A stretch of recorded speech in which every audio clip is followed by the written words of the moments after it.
ইব্রাহিমের যুগে নমরুদ বাদশাহ এসে সবকে তহস নহস করে দিয়েছে। আল্লাহ তুই দিনকে রক্ষা করনে वाला তুমি রয়েছো।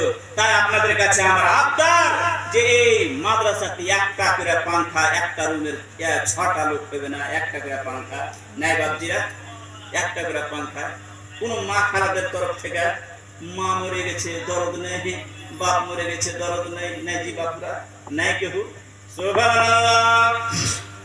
আল্লাহ রাব্বুল আলামিন বলেন ওয়া ওয়াসাইনাল ইনসানা বিওয়ালিদাইহি ইহসানা হামালাতুহু উম্মুহু কুরহান ওয়াদাতুহু কুরহান ওয়া হামলুহু ওয়া ফিসালুহু সালাসুনা শাহরা।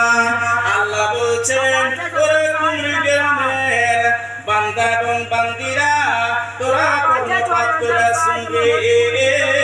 ওয়া ওয়াসাইনাল ইনসানা বিওয়ালিদাইহি ইহসানা, তোদের মাতা পিতার সঙ্গে তোরা সৎ ব্যবহার করবে, ভালো ব্যবহার করবে এবং তোর মা এবং বাপকে কষ্ট দেবে না রে।